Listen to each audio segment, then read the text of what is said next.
Selamat pagi semuanya. Wah, ini pertama kali ya di tempat yang baru. Wah, luar biasa. Senang sekali bisa melayani kembali. Wah, ada Pastor Oci juga, biasanya suka ini pelayanan nih. Tapi kali ini ada nih di saya.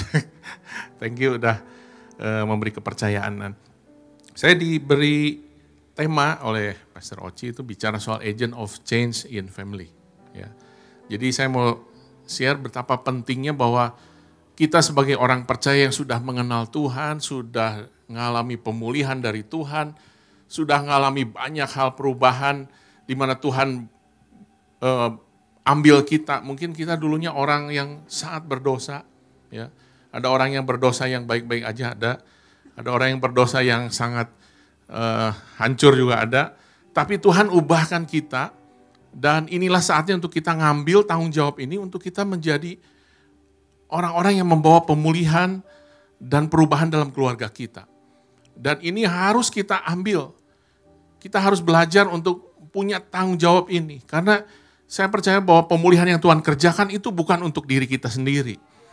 Tuhan mau kita spread ke banyak orang dan terutama dalam keluarga kita.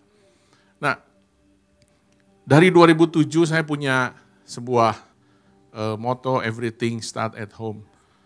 Itu adalah benar-benar pengalaman kita ya dalam keluarga di mana itu titik balik Tuhan ubahkan.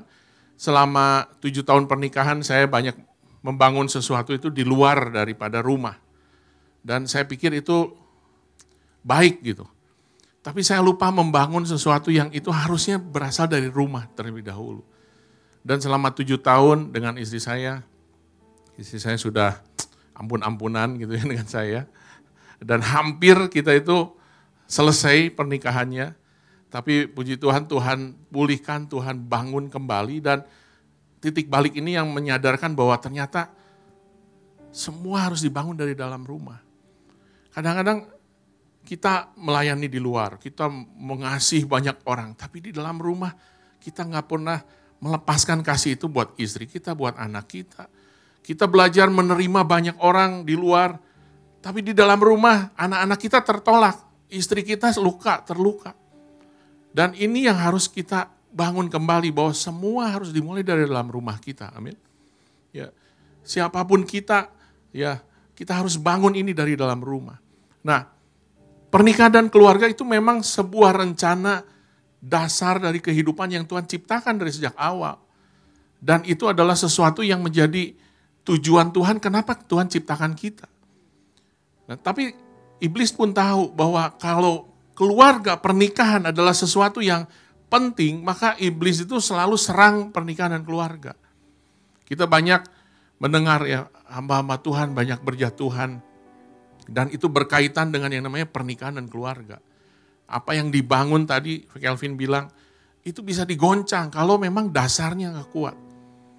Mazmur 11 ayat 3 terkatakan, apabila dasar-dasar dihancurkan, apakah yang dibuat oleh orang benar itu? Nggak ada yang bisa dibuat. Ketika pernikahan dihancurkan, keluarga dihancurkan, kita mau hebat, sehebat apapun, tapi kalau keluarga kita hancur, pernikahan kita hancur, itu nggak bisa buat apa-apa.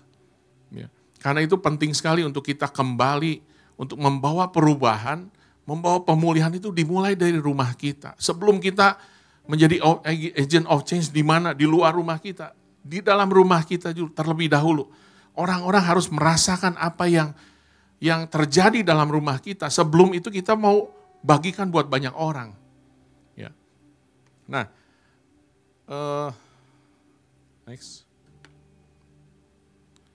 Tuhan mencari satu orang yang mau berdiri untuk membela pernikahan dan keluarganya. Sehingga terjadi pemulihan, perubahan, dan kehendak Tuhan dinyatakan. Saya percaya kita nggak punya keluarga yang ideal. Pasti ada masalah, ada problem-problem. Mungkin dalam pernikahan kita, dengan istri kita, dengan anak kita, dengan orang tua kita. Pasti ada. Dan itu bukan sesuatu hal yang buruk buat kita. Tapi adakah kita menyerah atau kita mau bangkit dan berdiri di hadapan Tuhan? Kisah Rasul 3 ayat 21 berkata demikian, bahwa Kristus harus tinggal di surga sampai pemulihan segala sesuatu.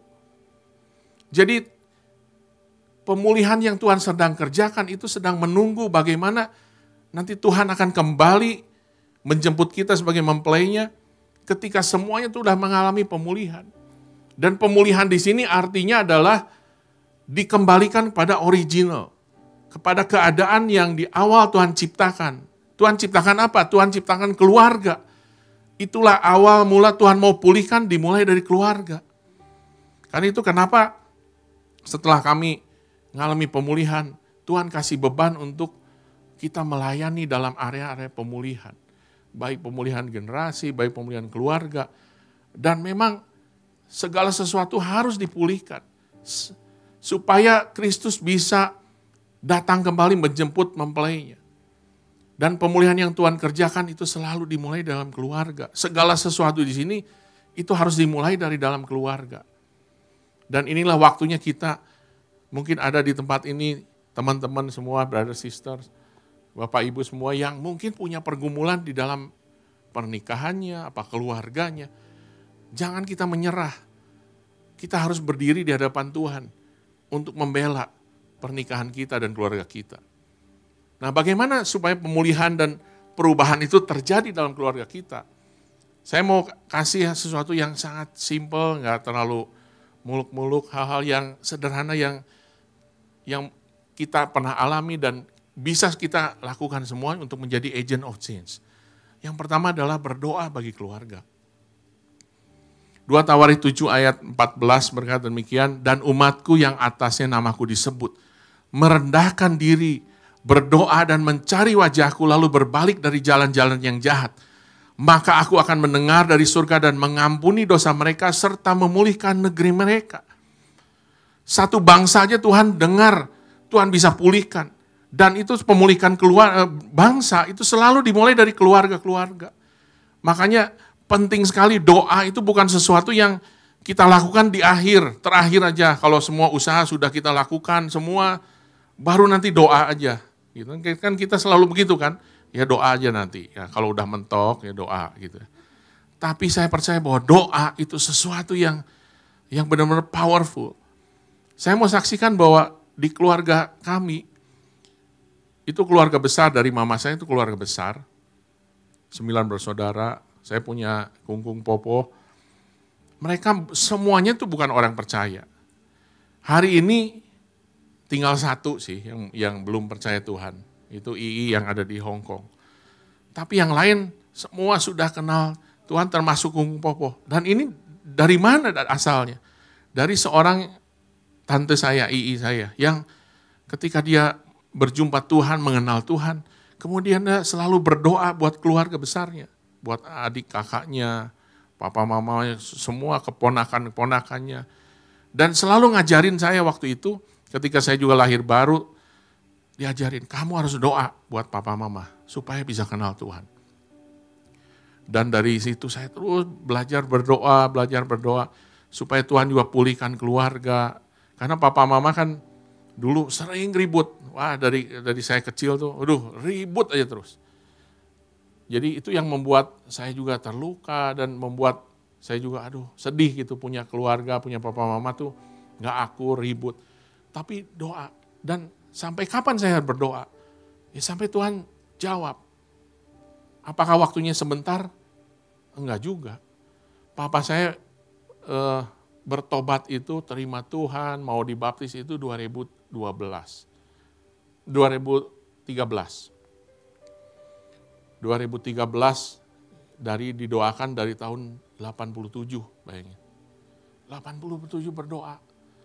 Tapi saya percaya doa tidak pernah sia-sia. Doa itu menabur sesuatu yang nanti bakal Tuhan tuh kerjakan sesuatu tepat pada waktunya.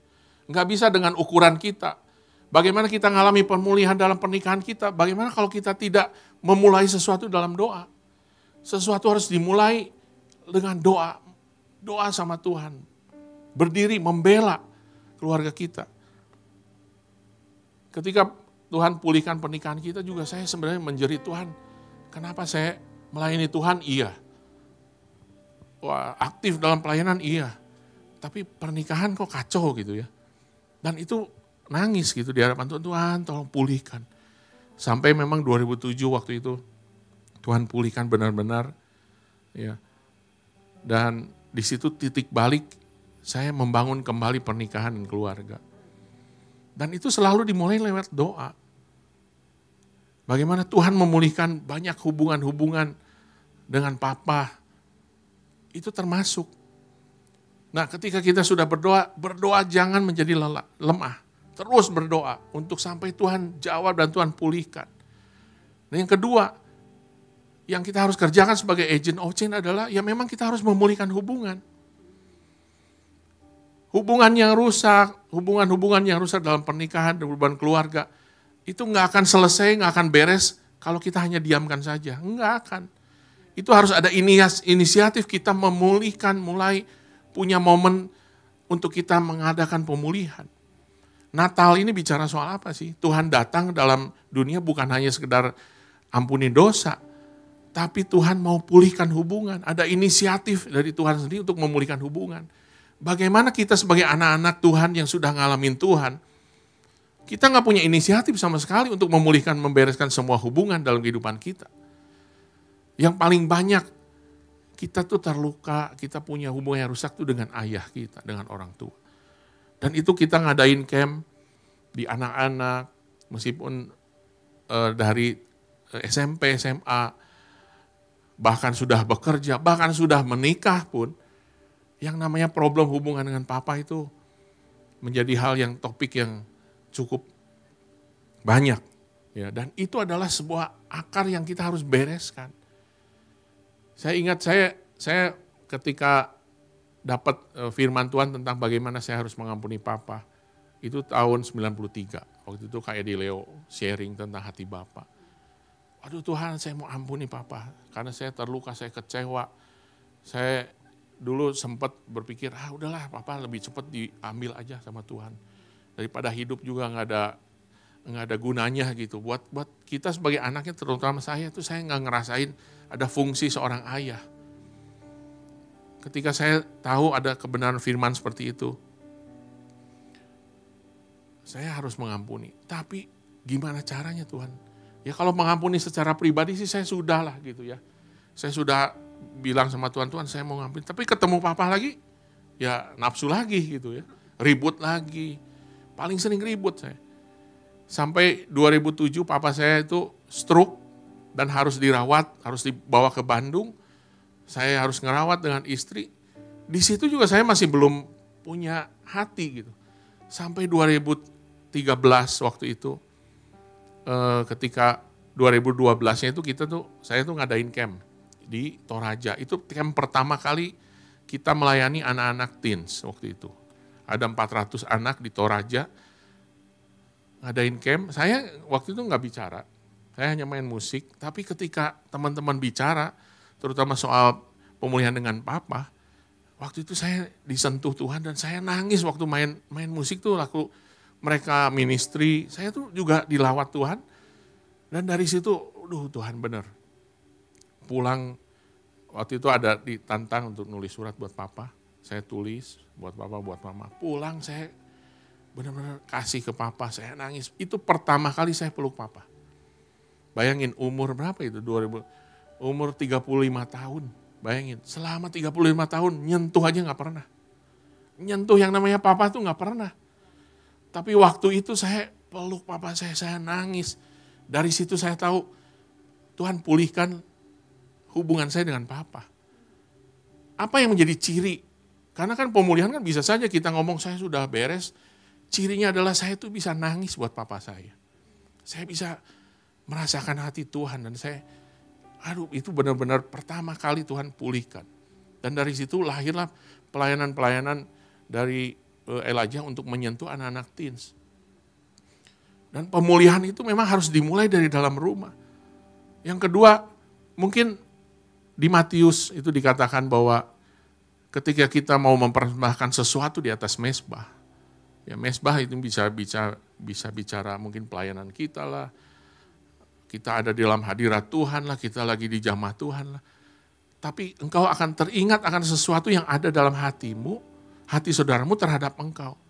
Ini adalah pemulihan hubungan dengan mungkin dengan adik kakak kita, dengan mungkin teman-teman di komunitas, di pelayanan.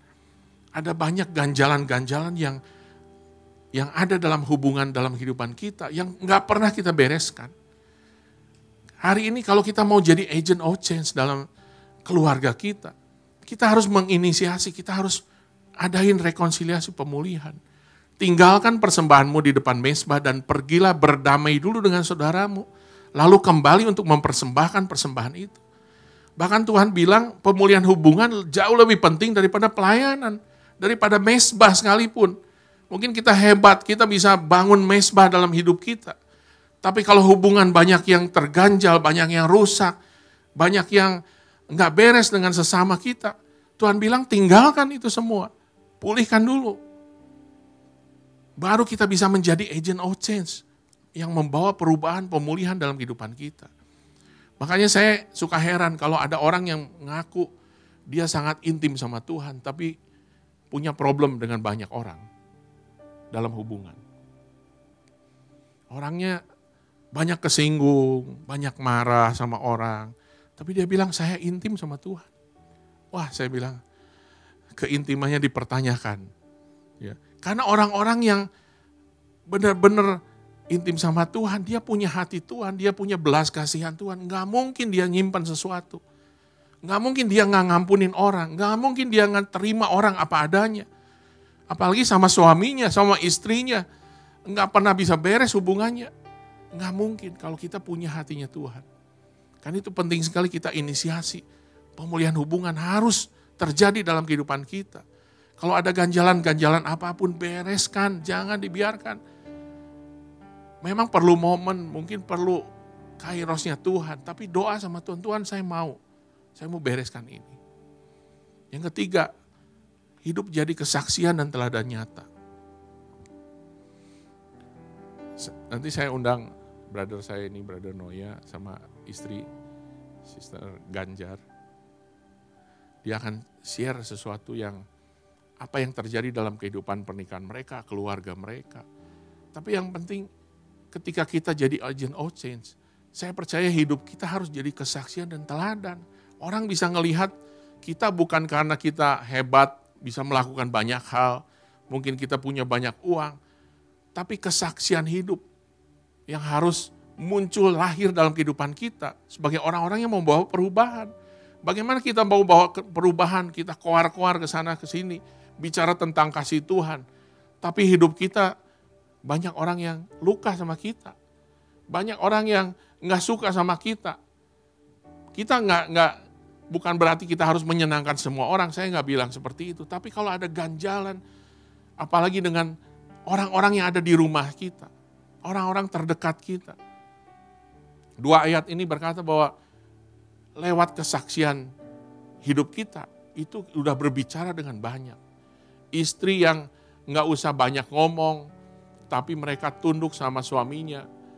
Dan lewat kelakuan mereka betapa murni dan salehnya hidup seorang istri, itu bisa memenangkan suami. Itulah kekuatan dari kesaksian dan teladan hidup. Saya nggak akan panjangkan, saya undang brother saya, nih, brother Noya, silakan bro. Kasih tepuk tangan dulu. Sama istri boleh langsung. Oh dia dulu. Oh ya, siap. Saya kenal sama dia tuh udah 12 tahun. Dia pertama kali kenal tuh ya lewat pelayanan camp lah. Dia ikut camp, hidupnya waktu itu lah masih jadi jagoan. Terus Tuhan jamah dan dia mau share lah. Silakan bro. Thank you buat Brother Dudung. Kenalkan, nama saya Noya. Nah, panggil Noya. Pertama, waktu pas Brother Dudung ini minta saya sharing untuk di sini, saya tanya di mana? Di bekas gedung Amnesia. Kalau secara itu saya rada nggak gebeg gitu, karena dulu disinilah kehidupan saya. Nah, saya ketika membangun rumah tangga, masuk tahun yang ke-5, awal pernikahan kami adem ayem aja. Masuk tahun ke-5, kebetulan saya dipercaya sudah mengkoordinir satu hiburan malam di Bandung. Dan ketika memulai kehidupan malam itu, yang sudah dalam satu komunitas yang tidak mengenal Tuhan, jauh dari Tuhan. Saya besar di keluarga Kristen, orang tua saya Kristen semua, bahkan mami saya majelis sampai 42 tahun kemarin di gereja. Tapi ketika anaknya hidup di dalam satu komunitas yang tidak bisa menunjang untuk keimanan Kristen kita, apalagi dekat, apalagi seperti tadi, everything starts from home dengan doa. Wah jauh, kalau disuruh doa tuh saya sembunyi dan gak bisa doa. Nah ketika masuk di dalam kehidupan malam itu, mulai saya tahu apa yang namanya narkoba, itu mah satu paket ya.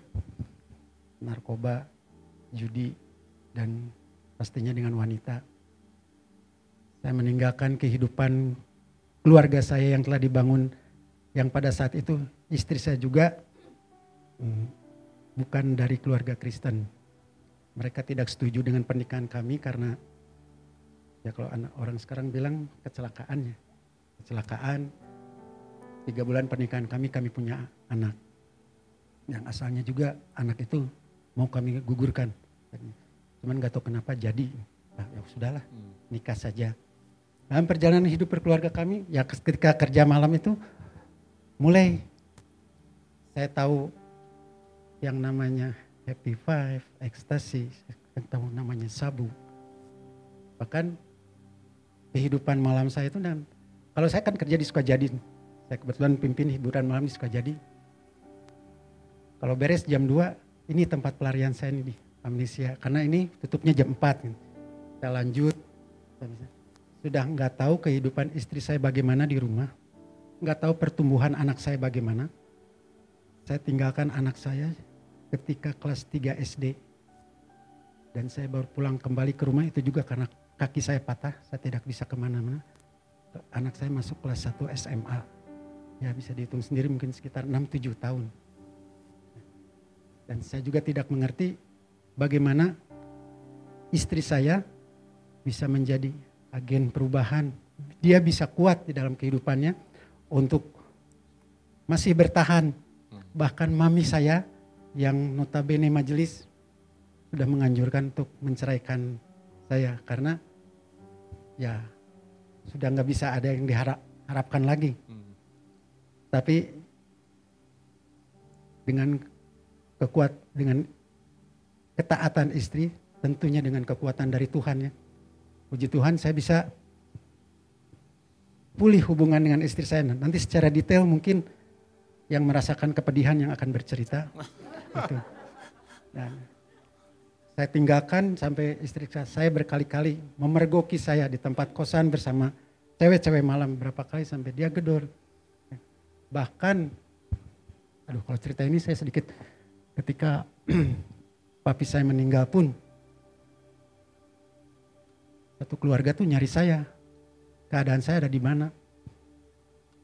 Ya saya lagi dengan perempuan lain. Cuman karena ada karyawan kami juga yang tetangga, dia ngasih tahu, dia tahu tempat kos saya di mana. Dia ngasih tahu, Pak, Papi, oh udah pasti sudah tidak ada. Ya udah, nggak ada perasaan yang disebut perasaan duka. Ya itu melihat peti mati di bumi baru, ya udah meninggal, ya sudah, mau ngapain lagi. Tidak ada perasaan seperti, aduh saya kehilangan seorang ayah. Tidak, karena pada saat itu saya bukan jauh lagi dari Tuhan, sudah teramat jauh dari Tuhan. Nah, mungkin untuk detailnya silahkan Ibu Ganjar bisa cerita. Bagaimana istri saya ini bisa bertahan dengan keberadaan saya. Selamat siang. Saya Ganjar. Oh, buka ya kok. Ya, aja. Ini bukan 2024 ya. Ini benar Ganjar namanya. Saya pakai D itu mah enggak. Oh iya. Baik, dan kami menikah itu tahun 94 ya. Karena ya tadi dibilang ya, nah itu awal pernikahan kami 5-6 tahun itu adem ayem aja ya. Tapi ketika dia mengurus hiburan malam, disitulah terjadi.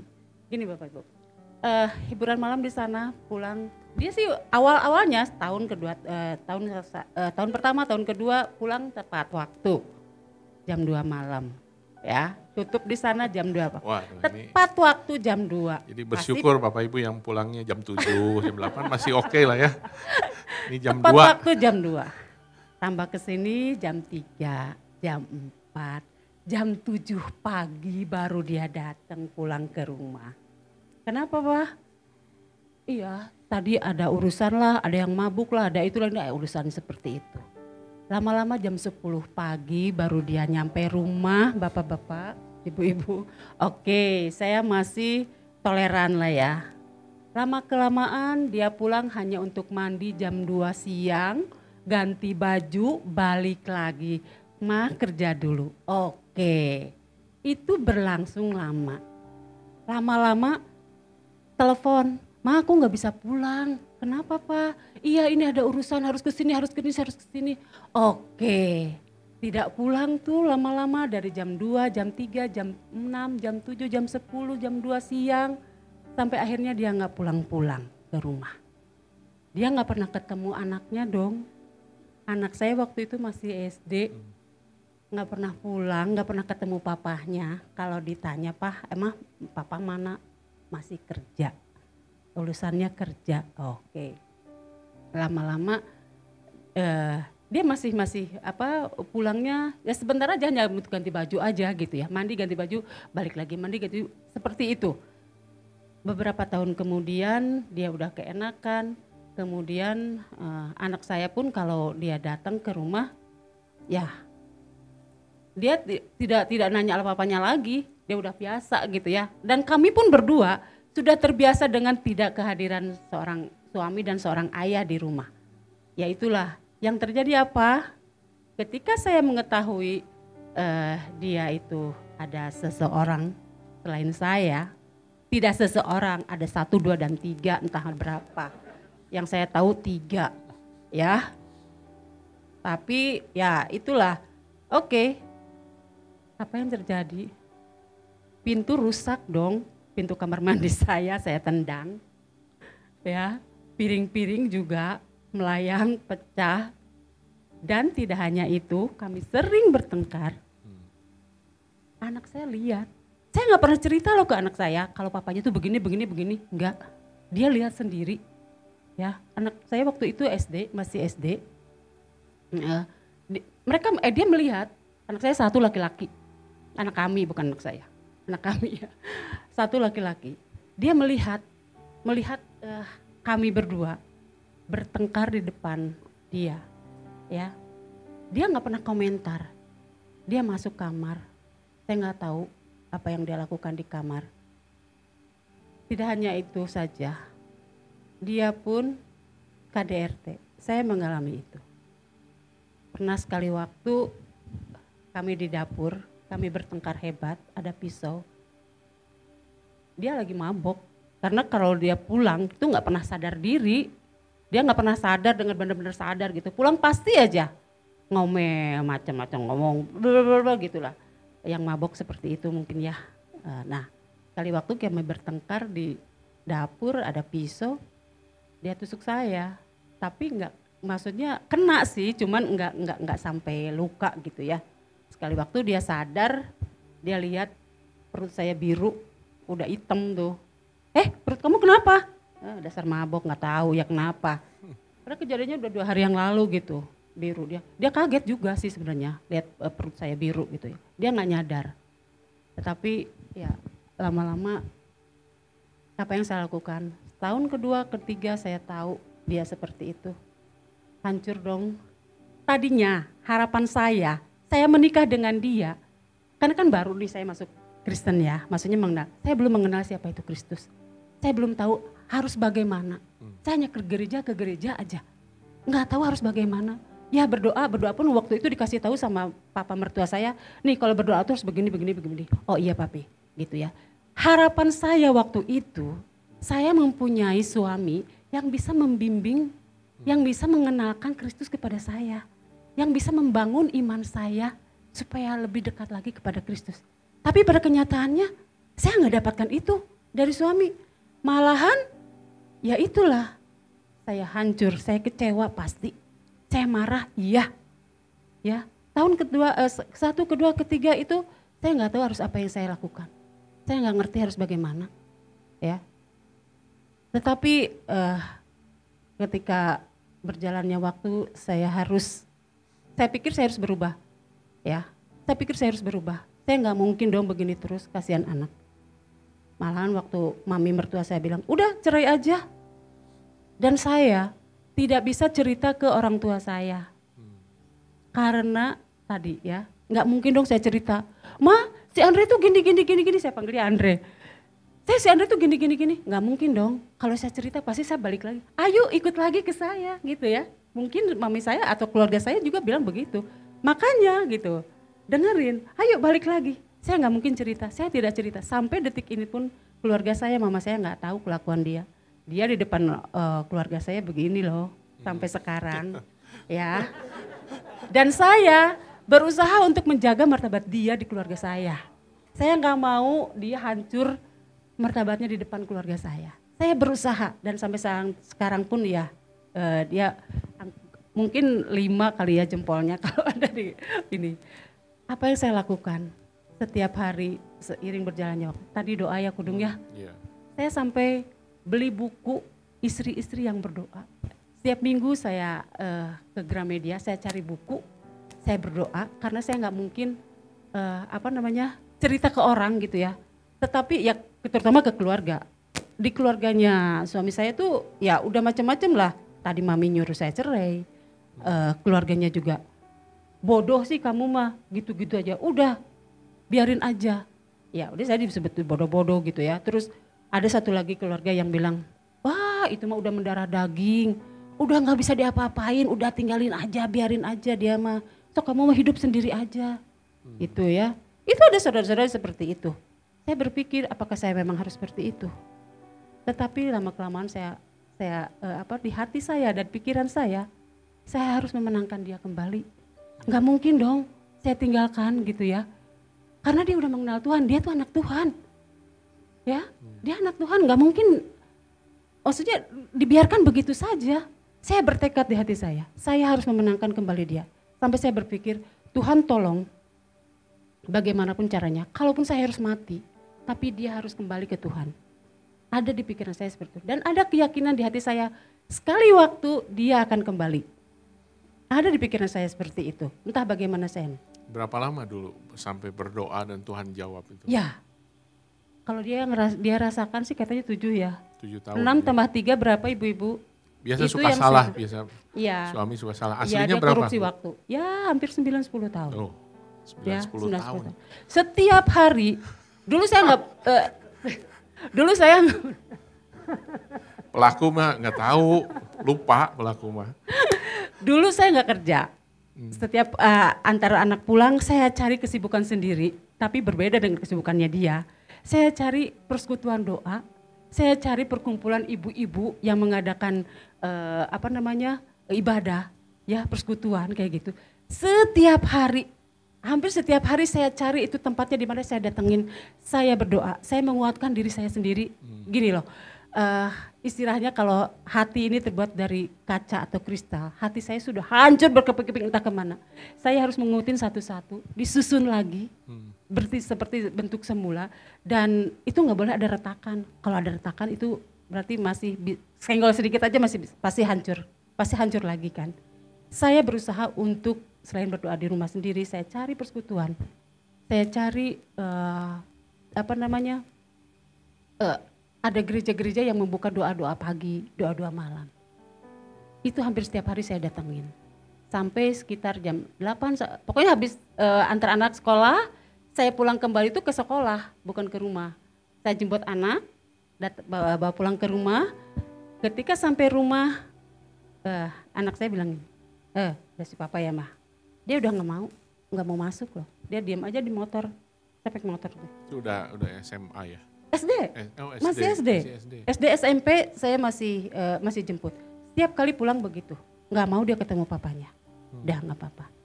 Akhirnya ya ini karena kebesaran Tuhan, karena kasih Tuhan ya. Saya bisa bertahan pun karena bukan kekuatan saya sendiri, saya yakin. Karena kalau seperti itu saya nggak bisa apa-apa. Siapa sih saya? Ya, iman saya baru kalau ada tangga mungkin saya baru napak satu tangga gitu loh. Dan sudah seperti itu. Tetapi setiap hari saya harus menguatkan diri saya dulu sendiri. Saya harus terima suami saya seperti itu. Sampai sekali waktu saya pernah saya berdoa, saya datang ke sebuah gereja pagi-pagi itu. Saya berdoa sampai saya nangis. Saya harus mendoakan pasangannya. Sampai namanya terucap di mulut saya kalau saya memaafkan dia. Harus seperti itu saya pikir. Dan itu puji Tuhan. Ketika saya berdoa, saya mengucapkan pengampunan untuk dia dan saya sebut namanya. Saya nangis. Iya, saya berlutut saya nangis. Tetapi itu terucap dari hati saya dan hati saya tuh plong gitu ya. Artinya saya ya ada sih, ya tapi itu udah beberapa tahun kemudian kok. Ya itu terjadi itu setelah ada 5-6 tahun gitu ya. Dan saya berhasil mengucapkan namanya dan mendoakan pasangannya itu sambil mendoakan dia. Ketika suami saya celaka, dia jatuh dari motor, bengkak kakinya. Dia nggak berani pulang ke rumah. Dia antar sama perempuannya ke rumah sakit. Dia nggak berani telepon. Yang telepon adalah adiknya. Ganjar, adieu. Yuk si Anda di rumah sakit. Kunaon? Yuk kadieu. Saya datang ke rumah dong. Ada, yang nganternya ada. Saya datang ke rumah sakit. Kalau menuruti hati ya, baik antep, gering-gering maneh. Ya kan? Saya nggak ada urusan sama dia gitu loh. Kalau mau kasarnya seperti itu. Tapi hati saya berkata, saya harus urus dia. Saya harus rawat dia. Ya. Itu setelah dia meninggalkan saya beberapa tahun nggak pulang-pulang. Tiba-tiba ditelepon adiknya kalau dia di rumah sakit harus dirawat. Oke, saya bawa pulang. Saya rawat dia setiap hari. 6 bulan tidak bisa apa-apa. 6 bulan saya yang rawat. Ke kamar mandi pun harus saya bopong. Untung badan saya besar, jadi bisa lah bawa dia. 6 bulan saya harus kakinya sampai bawa terapi ke rumah sakit ke Halmahera yang itu. Ke Halmahera. Terapi seminggu 2 kali saya yang bawa. Tapi gedeknya dia ketika mungkin dia pikir saya udah tidur atau apa kalau malam-malam. Dia masih telepon-teleponan dong sama itu ya. Saya bilang gini, kamu gak akan sembuh-sembuh itu kaki sampai selama kamu masih hubungan sama dia. Tolong sekarang putuskan itu, ganti nomor HP. Tuhan pasti jamah kamu dan kamu pasti sembuh. Saya bilang sampai seperti itu.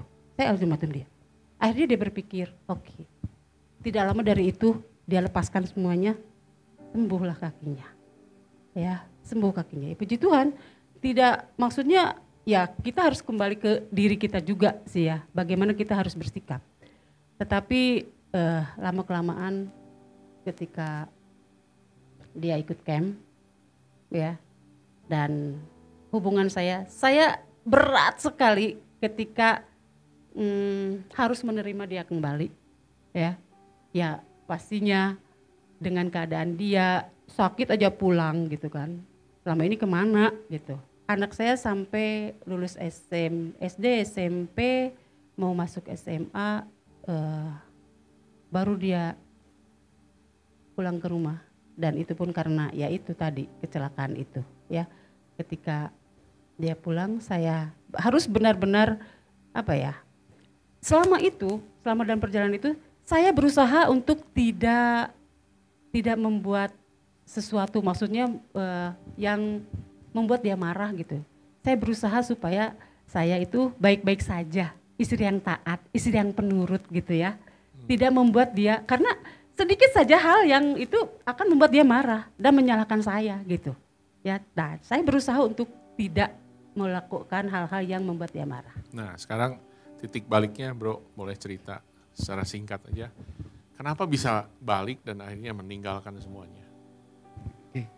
Ya pertamanya karena kecelakaan tadi, terus saya harus mengikuti terapi saya mesti datang ke gym, mengikuti terapi di gym, dan kebetulan yang punya gym itu seperti tadi dibilang, dia ngasih satu brosur untuk mengikuti camp, yang tadinya saya nggak mau, cuman istri saya paling bersemangat sampai saya didaftarkan, dan ketika mengikuti camp ini, saya baru merasakan bagaimana menjadi tadi pria yang berdoa, bagaimana menjadi suami yang berdoa, suami yang memberi nafkah, suami yang menyampaikan firman Tuhan di tengah keluarga. Cuman dengan tiba-tiba mengikuti menjalankan itu semua, segala sesuatu tidak instan berubah. Ada satu proses yang saya harus jalani, dan selama proses itu saya ditopang secara penuh oleh istri saya, karena mungkin dia semangat sekali untuk saya berubah. Saya bersyukur sekali mempunyai istri yang tetap tegar, tetap tak setia, dan ketika saya menjalankan segala sesuatunya, bahkan kami sampai terpuruk karena waktu itu juga segala apa yang kami punya dengan kenakalan saya jual semua, rumah saya jual, kendaraan saya jual, sampai terpuruk dalam kondisi ekonomi. Yang salutnya lagi, di dalam kondisi ekonomi yang terpuruk sampai bukan dinolkan lagi, sudah minus karena hutang banyak, istri saya masih tetap setia untuk tetap mengikuti saya, menopang saya. Dan itu titik baliknya ketika saya menjalankan apa yang menjadi maunya Tuhan. Bagaimana menjadi seorang pria yang bertanggung jawab di tengah keluarga. Saya jalankan itu, pedih. Dia gini mengikut Tuhan tuh ya. Enggak tiba-tiba bisa dapat pekerjaan, enggak tiba-tiba ekonomi pulih. Saya berjalan itu sekitar hampir 3-4 tahun setelah. Dalam keadaan tidak bekerja, kita berdua dalam keadaan tidak bekerja, tapi Tuhan jaga itu. Dan yang paling utama saya bisa mempertahankan, maksudnya bukan mempertahankan, bisa menjaga iman supaya tidak kembali lagi ke hal-hal. Sebab pada saat itu di dalam prosesnya banyak sekali godaan. Ya salah satunya di tempat ini, mungkin yang kalau ini disebut amnesia itu, ya saya ditelepon lagi sama seorang teman dari Brasil sih. Teman dia datang pas dia punya bisnis di sini, ketemu di sini, minumlah sampai mabuk lagi, saya suruh jadi agen ekstasi di sini. Hanya dengan 6 bulan saya mau dikasih rumah sama dia. Waduh, pertimbangan itu ada, semua ada. Satu kondisi ekonomi yang lemah, cuman satu sisi istri menguatkan saya, juga saya punya satu komitmen, enggak, saya pengen ikut Tuhan. Dengan berjalannya waktu, ketika saya menjalankan apa yang menjadi maunya Tuhan dengan taat. Ya kalau disebutin enggak berdosa sih ada ya, kadang-kadang perkataan kita menyakiti. Cuman saya cepat balik lagi, oh itu salah. Oh bagaimana hidup di dalam, dan saya pimpin mesbah keluarga tiap hari pagi dan malam, yang secara drastis perubahan saya lihat terhadap anak saya.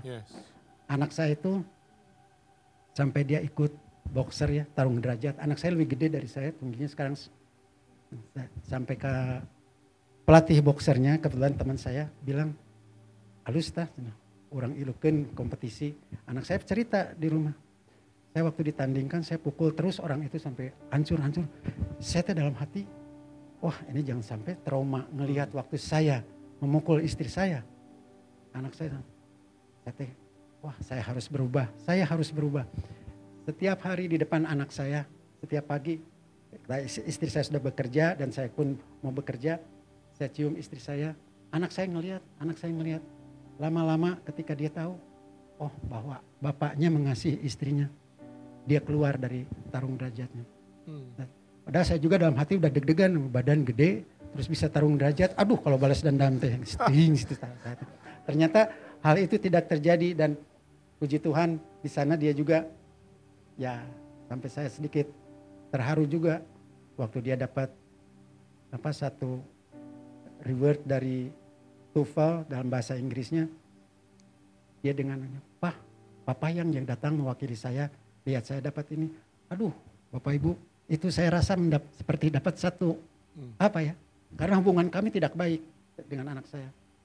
Ternyata, saya sampai cerita Jar, si Os nyuruh saya datang. Ya udah datang, saya dampingi dengan semangat, saya dampingi dan anak saya juga bangga. Dan dengan berjalannya waktu ketika melihat kami berubah, kami pulih, anak saya pun sedikit-sedikit pulih dan sampai sekarang puji Tuhan sudah bisa kerja ke luar negeri, kerja lagi dan sekarang ada di Jakarta kerja di SCBD yang tidak terpikir oleh kami itu bisa seperti begitu. Apalagi dalam kondisi ekonomi kami pada saat itu yang tidak terpikir kami bisa seperti sekarang juga. Sedikit demi sedikit ketika taat itu Tuhan buka jalan-jalan. Tuhan buka keran semua untuk kehidupan ya bukan hanya pemulihan aja di tengah keluarga, cuman juga pemulihan ekonomi keluarga kami. Nah itu. Dan ketika mesti menjadi agen perubahan dan saya mempraktekkan itu menjadi agen perubahan, merubah kehidupan keluarga kami dengan mesbah doa, dengan taat melakukan apa yang Tuhan mau dan itu bisa kami sharingkan di tengah lingkungan kami, di pekerjaan kami atau di komunitas kami di mana kami berada. Yes. Itu mungkin. Yes. Thank you bro. Thank you.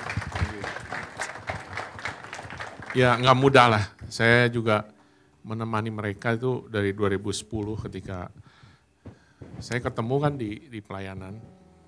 Saya lihat ini orang ini benar nggak nih perubahan ini ya. Ini kan diuji kan. Memang saya lihat dahsyat. Ketika 3-4 tahun itu nggak punya penghasilan, itu yang nawarin kerjaan tuh banyak. Tapi yang nawarinnya semuanya begitu. Di masa lalunya ya. Suruh balik lagi, dia bilang enggak, saya enggak.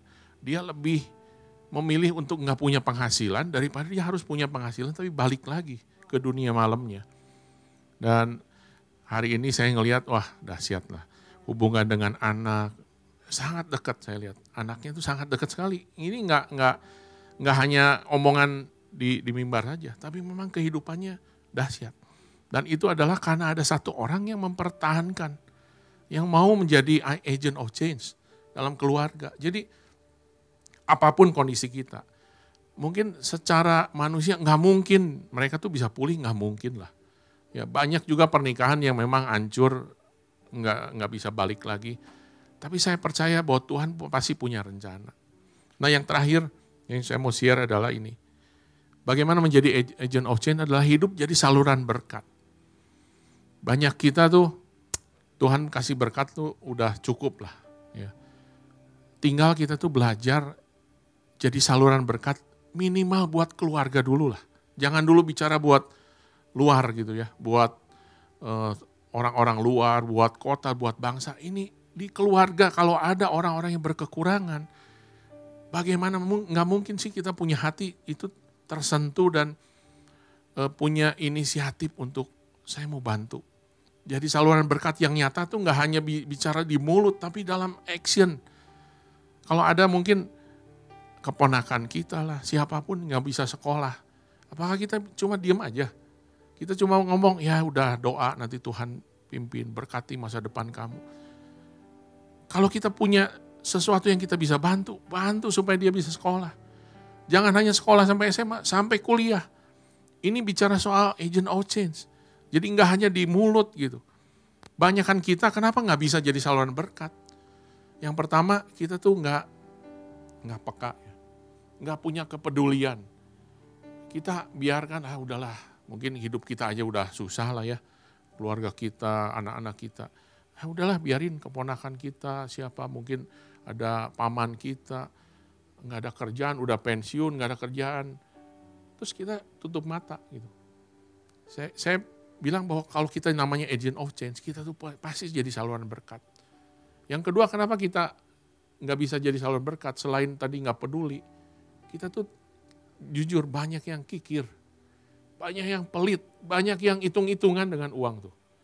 Dia masih terlalu pikir, udahlah, udah dibantu segini aja udah syukur gitu. Tapi kadang-kadang kita harus belajar ya, itu tuh harus menjadi saluran kasih karunia. Kalau kita tidak mengalirkan kasih karunia yang kita terima dari Tuhan, berarti kita tuh tidak pernah mengalami kasih karunia yang sesungguhnya. Ayat ini Matius 18:32-24 itu bicara soal seseorang yang punya hutang. 10.000 talenta, itu kalau saya uangkan hari ini 6 triliun. Dia punya hutang dan rajanya bilang, kamu harus bayar, kalau enggak anak istrimu saya ambil. Dia memohon-mohon dan akhirnya raja punya belas kasihan dan Tuhan, raja itu ampunin. Udah kamu gak usah bayar, udah keluar sana. Begitu keluar ketemu temennya yang punya hutang 100 dinar atau 10 juta. Ditagih sampai temennya itu dimasukkan penjara. Bayangin orang yang seperti ini enggak ngalamin yang namanya kasih karunia. Kalau kita sudah ngalamin pemulihan, Tuhan tolong hidup kita. Kalau sampai kita gak mau bawa pemulihan yang Tuhan kerjakan dalam kehidupan kita untuk dirasakan oleh keluarga kita, dalam lingkaran orang-orang dekat kita, berarti sebenarnya kita tidak menghargai kasih karunia. Kita tidak menghargai, tidak pernah mengalami kasih karunia yang sesungguhnya. Yang terakhir, kasih karunia keselamatan, pemulihan, perubahan hidup yang Tuhan kerjakan dalam kehidupan kita, harus dialirkan pada orang-orang yang ada dalam lingkaran kehidupan kita, sehingga mereka mengalami kasih karunia yang sama. Jadi siang hari ini, mungkin kita punya kehidupan yang tidak ideal, banyak masalah, terutama dalam hubungan. Datang sama Tuhan, Tuhan saya mau mempertahankan mungkin istri kita, anak kita, orang tua, suami, siapapun kita, jadi agent of change, berdoa sama Tuhan. Dan saya percaya Tuhan akan pulihkan, Tuhan akan lakukan sesuatu dalam keluarga kita, amin. Jangan menyerah, terus berdoa sama Tuhan. Dan Tuhan akan kerjakan. Lakukan hubungan-hubungan, pemulihan hubungan, rekonsiliasi. Dan itu akan Tuhan bekerja dengan luar biasa dalam kehidupan keluarga kita. Amin. Amin. Kita mau berdoa ya. Tuhan terima kasih untuk kebenaran firman Tuhan. Kami tahu Tuhan, apa yang Tuhan kerjakan dalam kehidupan pribadi kami, itu harus kami alirkan Tuhan buat orang-orang di sekitar kami Tuhan. Sehingga bukan hanya kami yang menikmati apa yang Tuhan kerjakan, pemulihan, perubahan dalam kehidupan kami. Sedangkan istri kami, suami kami tidak merasakan itu. Masih ada ganjalan-ganjalan hubungan dengan orang tua, dengan papa, dengan mama, dengan adik ipar, kakak ipar, siapapun dalam keluarga kita. Siang hari ini datang sama Tuhan dan bilang, Tuhan aku mau Tuhan mengalami perubahan dalam keluarga kami. Terima kasih Tuhan. Thank you Lord Jesus. Thank you Lord.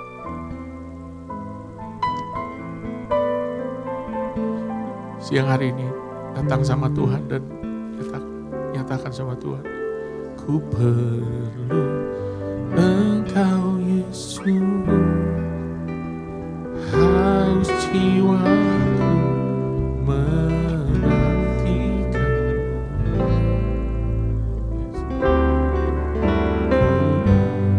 Percaya Kau penuh pengharapanku di dalam-Mu. Yesus hanya Kau yang ku andalkan, melebihi siapapun. Saya undang istri saya untuk berdoa. Yesus hanya Kau yang ku percaya, di setiap waktu tiada lain yang ku andalkan selain Kau.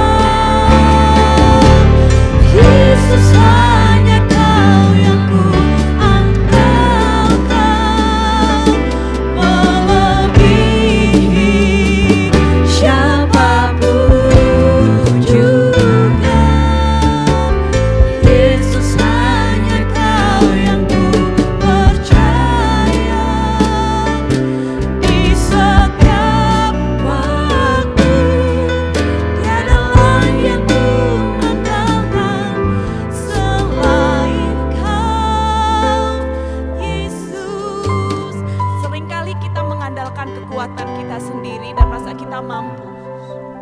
Tapi saat ini kita percaya dan menyerahkan mohon ampun kepada Tuhan bahwa kami mengandalkan Engkau Tuhan.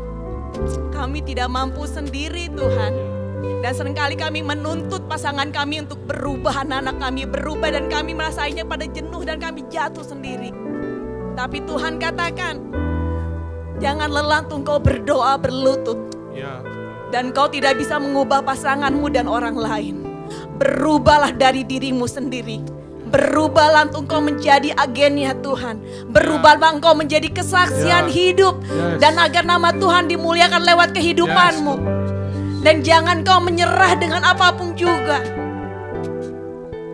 Seringkali kita menyerah karena keinginan kita yang belum tersampaikan. Tapi harus kita Tuhan katakan, kau harus punya kerendahan hati. Kau harus punya kelembutan hati. Untuk kau berubah menjadi apa yang Tuhan mau dalam setiap kehidupanmu. Bukan aku yang mengubah orang lain. Bukan aku, tapi Tuhanlah yang mengubah orang lain. Tuhanlah yang mengubah seseorang. Yang kita lakukan adalah bagian kita. Ampuni kami Tuhan, seringkali kami mengandalkan kami sendiri. Ampuni kami Tuhan, seringkali kami menuntut orang lain kami berubah. Tapi saat ini kami mau belajar Tuhan. Kami mau belajar berubah dari diri kami sendiri Tuhan. Kami belajar berlutut di hadapan-Mu, berdoa buat keluarga kami. Untuk menjadi pagar buat keluarga kami Tuhan. Kami mau Tuhan mengalami pemulihan Tuhan. Dan kami mau Tuhan kehidupan kami menjadi saksi dimanapun kami berada Tuhan. Dan kami mau hidup kami menjadi saluran berkat-Mu Tuhan. Untuk tidak kami buat kami sendiri, tapi kami mau mengalirkan kasih karunia itu seperti mata air yang tidak pernah berhenti Tuhan. Dan kami mau tidak menutup hidup kami Tuhan, tapi kami mau membuka hati kami biar terus kasih karunia mengalir tidak pernah berhenti dalam hidup kami. Untuk kami mengalirkan kepada orang-orang di sekitar kami. Terima kasih Tuhan, kami mau ambil bagian menjadi agennya Tuhan.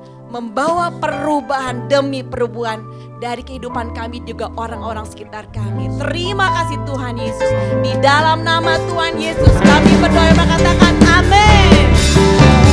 Yesus, hanya Kau yang ku angkat, melebihi siapapun juga.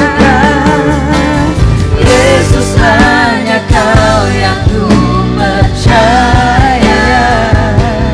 Di setiap waktu tiada lain yang ku andalkan selain Kau. Come on everybody, come on.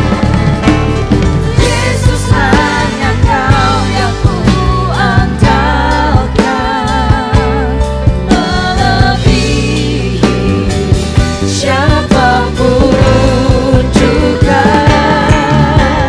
Yesus, hanya Kau yang ku percaya.